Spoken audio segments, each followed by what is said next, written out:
Hello and welcome back to the class, Managing Human Resources. This is Lesson 5 of the class. This lesson is a question and answer session on the most common questions pertaining to ministers' compensation, including health insurance and education assistance. Resources for the class are Human Resources for the Church by Ken Gadevernos and Church Administration Run the Church Office by Pamela Smith, Chapter 2, section on Human Resource Management, and Chapter 3, Employment Laws, available at turningpointstore.org and amazon.com.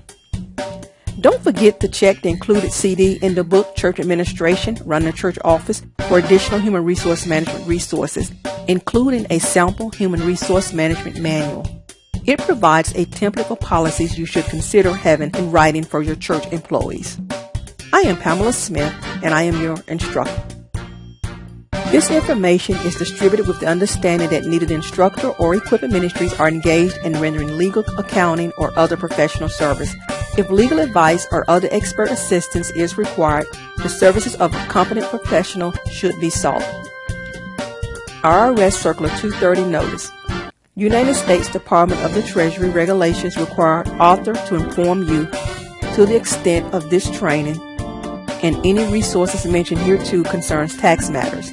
It is not intended nor disseminated to be used and cannot be used by a taxpayer for the purpose of avoiding penalties that may be imposed by the United States Internal Revenue Code.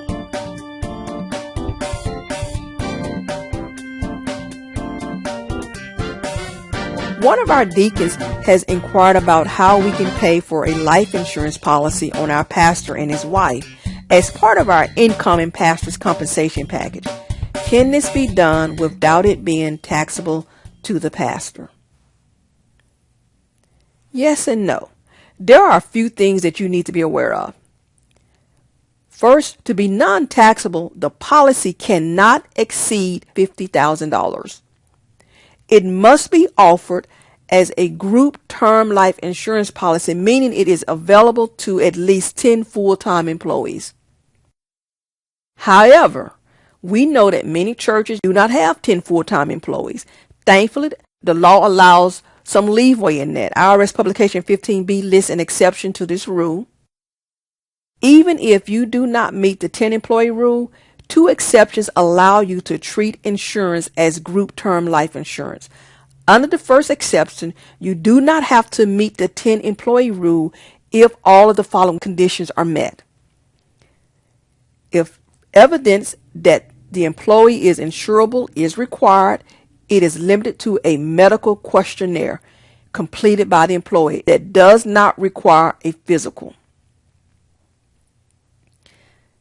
You provide the insurance to all your full-time employees, or if the insurer requires the evidence that I just mentioned, to all full-time employees who provide evidence, the insurer accepts. Sometimes, for example, sometimes you may not want to be covered because you already have another insurance policy, such as I did when I worked. So I did not go up under the churches. I maintained my own.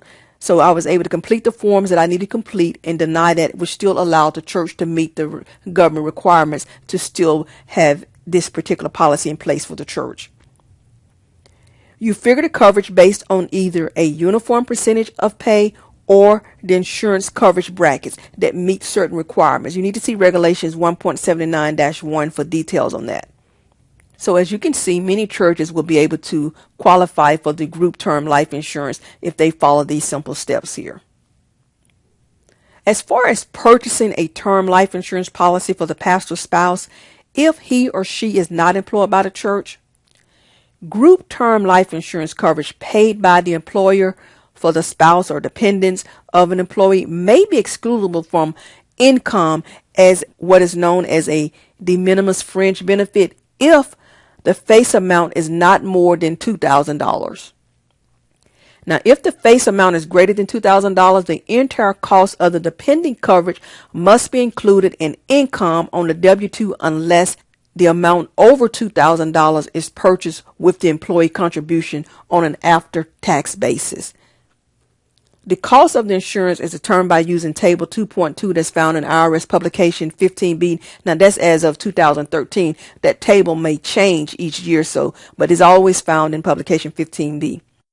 So for the most part, you would see that when you're talking about trying to cover your pastor's spouse, unless your pastor's spouse is employed at the church, that's going to more than likely be taxable income, because for the most part, you're going to want more than $2,000 in coverage. That's just basis of it there.